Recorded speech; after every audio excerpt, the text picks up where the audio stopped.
So our next speaker is Federico Federici, who is here in Berlin. He's a conceptual artist and physicist who approaches poetry as a visual medium, as you will see. And we published 4 of his asemic poems, which I'm sure we'll be hearing about what asemic poetry means in our 18th issue, which came out a couple of years ago. Hi, nice to see you. Nice to see you, Jake. So I think once again I will pass the screen straight on to you, so you can get you can start your presentation, and then we will have a discussion afterwards. Okay, so I'm going to share the whole screen, and I will be okay. I will be starting with this scene from the world famous film by Andrew Tarkovsky. Since these 3 guys are somehow a portrait of me as an old film, since there is a physicist and scientist and a stalker who are heading for a mysterious room somewhere on Earth, where they aim to achieve to find a perfect balance between somehow the spiritual and the rational focus they live on. And this is somehow reminds me also of a famous artwork by Jeff Koons, in which there is a ball inside a case, a glass case, and this ball is immersed in water, and it is perfectly balanced between the risk of falling under the weight and the risk of emerging from the water. And they do the same somehow. They combine, they are never disjoint, they combine spiritual and rational mind, and they want to reach this room where they want to make a wish, or they want to find a perfect balance. I imagined a sort of likely dialogue between the 2 of them, and this is particularly interesting because I think it summarizes many topics I'm going to talk about. The physicist may say things need not have happened to be true, while the writer states lines need not be readable to be meaningful. I really find that this contrast between truth and meaningfulness, and the fact of being capable of happening and being readable, is what I'm insisting on in my work. This is one of the pieces you may find in these transcripts from the magnetized tapes, which combines word-based text in different languages, and also this huge bulk of asemic writing. So many people often ask me what asemic writing hints at, what asemic writing is. Well, I gave many definitions, and people may find also on the net many definitions on about asemic writing. I may say that asemic writing is a door you have lost the key of, because it can be addressed as a writing which looks like the idea of language, while not being actually a language in itself. It can also be considered as a sort of 0 point, as a 0 degree language. And I sometimes think of it as a sort of big bang of language. It expresses what words were before becoming what we call words. I often address this kind of work by making use of a theoretical model of physics as a physicist, and I often tend to express the many relationships which one may find in this kind of works with the help of gravitation, with the help of general relativity and other stuff like this. Recently, I have discussed with other writers such as Tim Gaze and so on about this kind of works as a sort of field of relationships between what we traditionally call words in our languages and what seems to be word while not being really like this. For this night, I've decided to try to express how I address this kind of work and what I think of them with the help of this sort of diagrams, which may remind many of you of optical schemes. So when one think of a word-based text, a traditional one may see that there is a region, which is a region of sounds, then there is a region of shapes, and in between there is this region of words, where writers usually tend to look for what they call verses, lines, and so forth. When we move towards the field of asemic writing, this blue region appears, and I really wanted this blue region to be far from sounds, because it is something which we would like to try to read, we would like to make play, but we do not know how to do. So there is this region in which we look for lines, for words, and this region is a blue region made only of shapes, of something which is not really a word yet. Some people ask me often, what do I use physics for while writing? Well, in the previous slides, I've tried to give you some hints about what I mean when I say that I try to draw a theoretical model to explain to myself, to explain to people what I'm doing within this kind of visual poetry. And other times, instead, I use physics just for getting some models to build the shape of a poem. In this case, I've played around with crystallography, and here you see a sort of a cubic crystal lattice, and I've also copied here the code for any one of you who would like to play around with it in Linux Octave.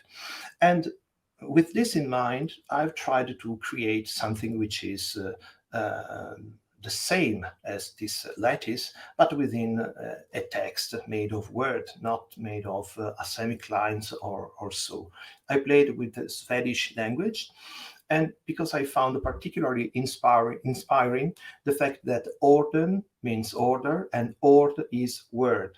So if one considers this kind of page out of this starting point, which is a crystal, one may say that this word set itself free from the too well-packed structure of speaking, of writing, of reasoning.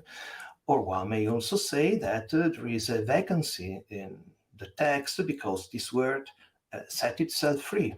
So this original physical structure has become a sort of literary structure, a sort of textual structure. Another approach I tend to use out of physics is that of addressing writing as a real phenomenon. So this private notebook of winds is a complex and still going on experiment I made using as a phenomenon the wind in the Apennines, and then turning this phenomenon into writing somehow. I had a setup made of many different things, and I went on a windy day in the woods, sitting under a tree, and trying to detecting the friction of winds against the bark with the help of these contact microphones. While I was sitting under the tree and while I was recording all this data from the woods, from the wind, I was writing, I was taking notes, and taking notes in the ascenic sense and in tradition, and also in the most traditional sense. For I was writing on loose sheets poems, mostly 7-syllable, 11-syllable poems, so in a somehow classical structure. You may access the collected data behind this QR code. So when I came back home, I had an archive of data, of sounds, of bark fragments, of other remainings I had collected in the woods. And I had many loose sheets on which I had drawn, I had taken asemic notes, and other papers on which I had written poems, traditional poems. So what I did first was to super print the poems I had written on those loose sheets. And then I started creating an artist book. And this book belongs to the Fine Art Academy in Palermo. And then I realized a catalog out of this experiment. So this is the way the book looked like. This is the one copy. I do not own it any longer. And this is how the book looked like after putting it together. As you see, after super printing traditional poems on these loose sheets which I used in the woods, I also added some other paths, some other diagrams inside the book for people to find other paths, other meaning inside the traditional texts themselves. You see, you may read Where You Forget, The Wind Does Not, and The Wind Grows Dark, and all the pages are crammed with signs, are crammed with other paths inside the traditional text. Also, I used this sort of plot, which for those of you who are familiar, maybe or not, with dynamic systems, seems to depict the motion of winds in a sort of phase space. These are drawings which are something in between science and something different. This is not really asemic writing, but this is something like moving the same asemic spirit towards classical scientific plotting and so forth. To end this discussion, and I hope you will put some questions for going deeper into some details, I've decided to propose a prompt which is somehow inspired to with the same spirit I used for the crystallography project I discussed before. But in this case, I wanted to focus on the bee dance, since bees are often a misused symbol of poetry, of writing poetry. And so one may move this bee dance, move these animals to a higher level. So on this page, you will find some details, some writings about bees, but I would like to focus on the topics which I would like you to develop in your project. So bees are dancing in two different ways, depending on what they want to convey their mates in the hive. When they dance in this round shape, they want to convey their mates that the source of food are not so far from the hive, namely within range of 100 meters. While when they are moving in this shape, in this figure, in this line, which is in the figure of an 8, they want to convey that they are farther. And it is really detailed the way they move on this line, because this vertical segment, which is drawn on the vertical surface of the hive, has to indicate their mates the direction with respect to the sun, where they have to fly to find the source food. While they're shaking, the rhythm of their shaking the belly conveys the distance. And Carl von Frisch established that there is a sort of correspondence of 1 second of shaking corresponds to fairly 1 kilometer far from the hive. So what I'm going to suggest you to do is to first to read more about this bee dance on the net, and read more on the page which I am submitting to SAND, and they will share with you. And then to work on these two different features of the dance, the shape of the dance and the rhythm of the dance. And on a day you choose, when you are back home, you may sit at your desk and start thinking of the sources of your day. You have first of all to write a short prose, an introductory short prose, a few sentences, just to explain, just to establish the connection between these features of the bee dance and the text you are going to write. So you have to familiarize yourself and to let the reader familiarize with the shape of the dance of the bee and with the rhythm of their shaking connected to the distance. Then you have to choose how to adapt these two features to your text. You may use, for instance, the rhythm of your lines. You may compare it to the rhythm of the bee shaking. You may use the shape of the text on the page, and you can use this as a sort of mirror, as a sort of symbol of the distance of the food, of not the food, but the source of your day. And so when you have decided how to combine these two topics, you have to write your text, 1, 2, 3, or many more texts, depending on the sources of your day. And this is particularly interesting because in the same way as you have seen before with the crystal, in which there is a vacancy, in which a single word set itself free, and so it has conveyed a deeper level with respect to the text. In this case, in the same way, even a single text in which there is a single word, a one-word poem, laid out in a particular shape on the page, may convey a stronger sense. Even writing friendship, just like on a circle, or even love on a circle, has a deeper sense when you have connected it to the bee dance. Okay. Oh, I click here. Yeah, I'll make close.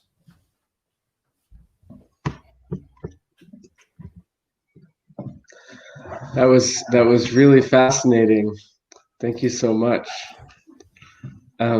Yeah, it was also very interesting that I read your description of this before tonight's the description of this exercise before today's webinar, but I really didn't understand how it connected to your practice until actually watching and learning a bit more about your projects.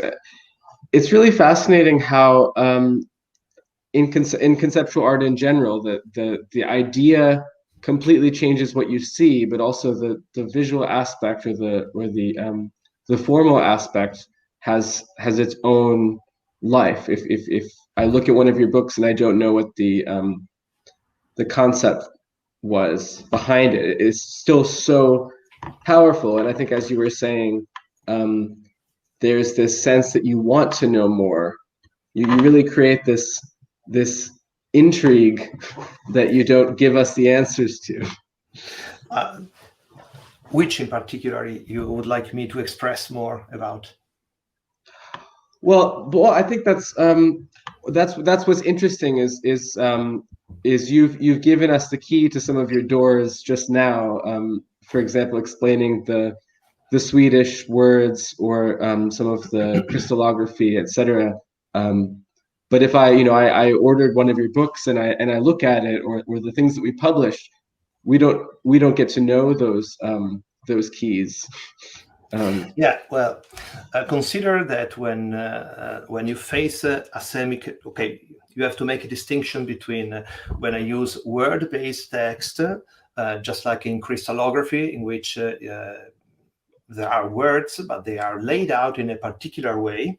And in our comparison, this is quite different from when I just draw purely asemic text, because in the case of purely asemic text, also I'm reading here someone who is asking me about sound poetry and the lettrist. This is really an open field, because when I used those diagrams was just to say that we do not know really how to make those poetry sound. I have an experience which is particularly interesting about a friend of mine who is a musician herself, and she always says that when she is before some asemic piece, she feels something like a musical feeling, a musical sense. So those texts are somehow asking you something. They want to be read, but somehow they are hiding. They are something like objects in the fog.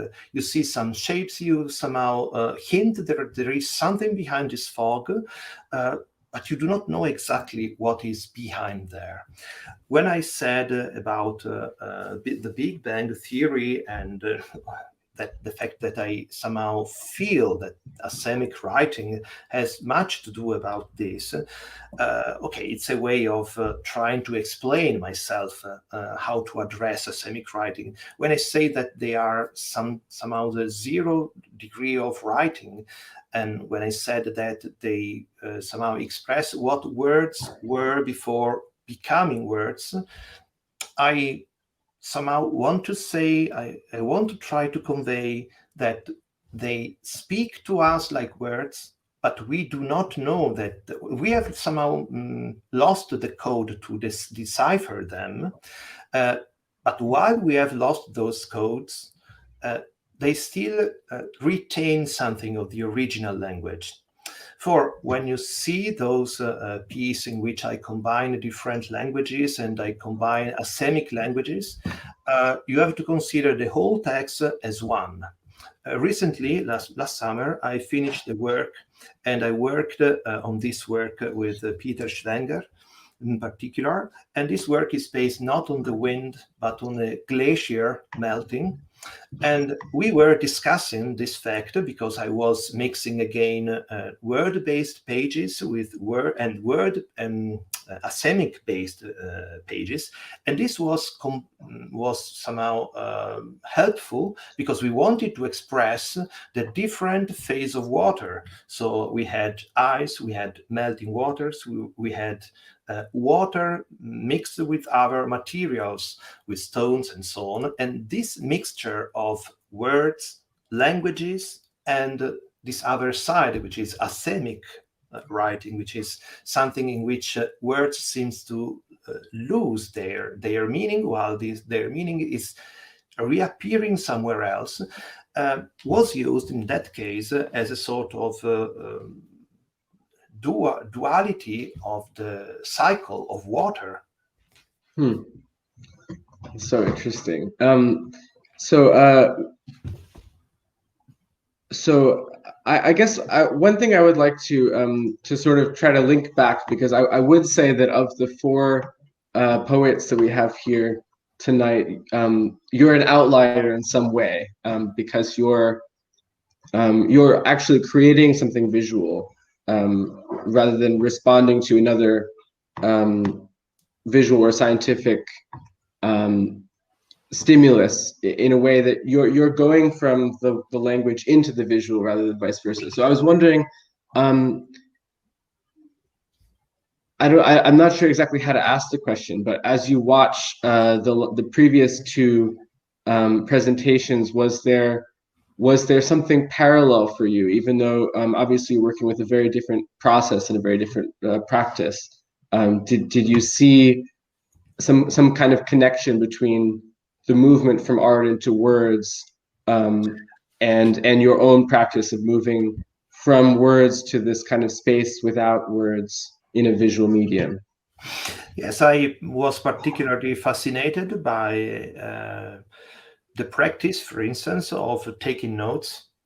And they all were speaking about the way they were taking notes, both as a practice from the scientific background, and also when she was saying that somehow the best moment when to write something is while sleeping. So when you cannot write something. So when she said so, when she said that the best moment where to discover what to write is sleeping, is inside sleeping, I was thinking that I was thinking of asemic writing as a sleeping language, something which you can decipher probably only when you are sleeping. That was a strong image. She gave me a strong image on how to interpret this particular practice.